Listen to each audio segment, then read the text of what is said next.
Shalom umat Tuhan yang terberkati. Kita berjumpa kembali dalam acara Renungan Masa Prapaskah tahun 2024. Hari ini kita akan merenungkan sebuah tema, percaya dari karya. Sebelum kita akan merenungkan firman Tuhan, mari kita bersatu di dalam doa. Ya Tuhan, sumber firman Allah yang hidup, kami datang menghadap kehadirat-Mu untuk mohon kemurahan-Mu, agar Roh Kudus yang telah Engkau anugerahkan kepada kami, memberikan kuasa bagi kami untuk mengerti kebenaran firman-Mu. Dalam nama Allah Bapa, Anak, dan Roh Kudus kami berdoa. Amin. Umat Tuhan, bacaan kita hari ini terambil dari Yohanes pasal yang ke-10, ayat yang ke-22 sampai dengan ayat yang ke-39. Dan sebagai ayat nas kita terambil dari Yohanes pasal yang ke-10, ayat yang ke-37, yang berbunyi demikian. Jikalau aku tidak melakukan pekerjaan-pekerjaan Bapa-Ku, janganlah percaya kepadaku. Demikianlah firman Tuhan hari ini, berbagai setiap kita mendengarkan dan melakukannya. Umat Tuhan, kalau kita membaca perikop kita secara utuh, maka kita akan menemukan percakapan Yesus dengan orang-orang Yahudi yang saat itu ingin mendapatkan kepastian tentang jati diri Yesus. Dan dari respon Yesus, maka kita dapat menemukan bagaimana sesungguhnya Yesus telah menyatakan siapakah dirinya yang sesungguhnya. Namun selama ini mereka tak pernah mau mempercayainya. Seperti halnya sekarang saat Yesus menyatakan Allah sebagai Bapanya, maka bukannya mereka menjadi percaya kepada Yesus dan mengaku Yesus sebagai anak Allah, melainkan justru menjadi sedemikian marah hingga mereka hendak melempar Yesus dengan batu. Hal ini disebabkan karena mereka punya pemahaman bahwa Allah sedemikian kudus dan tidak sepatutnya seorang manusia menyebut Allah sebagai Bapa. Keberatan orang banyak tentang apa yang dinyatakan oleh Yesus tentang relasinya dengan Allah tidak membuat Yesus kemudian berdiam diri. Yesus kemudian ingin mengajak mereka untuk mengingat dan mengenang apa yang telah Dia kerjakan selama ini. Namun demikian, ternyata semuanya itu tidak membuat mereka percaya kepada Yesus, melainkan tetap marah dan hendak menangkap Yesus. Apa sebenarnya yang sedang terjadi? Orang-orang Yahudi hanya fokus dengan satu pemahaman dan tidak memberikan ruang bagi pemahaman lainnya. Mereka memang telah melihat Yesus melakukan banyak karya, namun dalam kesemuanya itu tidak membuat mereka mampu menaruh percaya kepada Yesus, karena Yesus menyamakan dirinya dengan Allah. Inilah persoalan mereka yang sesungguhnya. Sesungguhnya mereka selama ini memiliki pemahaman bahwa Mesias adalah seseorang yang memiliki kuasa dan melakukan banyak tanda-tanda mukjizat.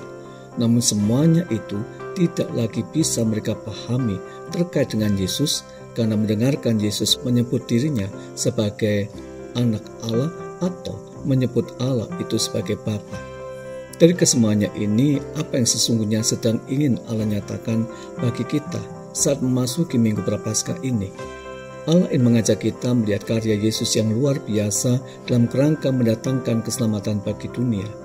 Allah bersedia berempati sedemikian rupa dengan manusia dan mengambil rupa sebagai manusia dan menderita di tengah-tengah manusia yang juga mengalami penderitaan akibat dosa.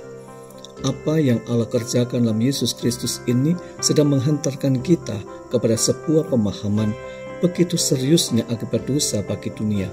Dan karena seriusnya akibat dosa, maka Dia, yaitu Tuhan, tidak segan-segan untuk mengutus putra tunggalnya menjadi jalan keselamatan dunia dalam pengorbanannya di atas kayu salib. Dan hanya melalui jalan salib inilah keselamatan dunia akan terwujudkan. Dan karena itu, percayalah kepada karya Allah dalam Tuhan Yesus yang luar biasa ini. Apakah cukup hanya dengan menaruh percaya kepada karya keselamatan Yesus di atas kayu salib? Tentu saja tidak cukup. Percaya kepada Allah yang penuh kasih dalam karya Kristus Yesus di atas kayu salib haruslah juga menjadi gaya hidup kita. Gaya hidup macam apa? Yaitu gaya hidup yang mempersaksikan iman percaya kita kepada Yesus melalui kehidupan kita yang menghidupi kehendak Allah. Semua perbuatan dan perkataan kita mempersaksikan karya Allah dalam Yesus Kristus yang telah menebus kita sehingga mengubahkan kehidupan kita. Dalam kehidupan kita yang telah diubahkan oleh karya penebusan Kristus inilah diharapkan menjadi pintu masuk orang untuk percaya kepada Yesus sebagai anak Allah. Persoalannya adalah, apakah kehidupan seperti itu yang telah kita jalani selama ini?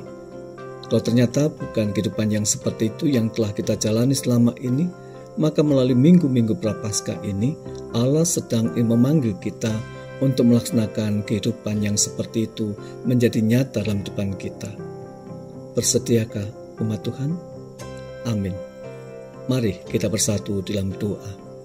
Tuhan, kami bersyukur memiliki Allah yang seperti Engkau, Allah yang berkenan mendekatkan diri kepada kami sedemikian rupa dan bahkan berkenan kami sapa dengan sebutan Bapa. Allah yang juga tidak pernah berhenti untuk berkarya yang indah dalam kehidupan kami. Allah yang senantiasa menyertai dan bertindak bagi kami. Itulah sebabnya ya Tuhan, kami hendak mempercayakan seluruh kehidupan kami hanya dalam tangan kuasa-Mu semata. Dalam nama Allah Bapa, Anak dan Roh Kudus kami berdoa. Amin. Selamat menjalani kehidupan keseharian kita dalam penyertaan dan berkat Tuhan untuk menjadikan kita sebagai saksi-saksi Kristus. Damai sejahtera Tuhan beserta dengan saudara sekarang dan untuk selamanya. Amin.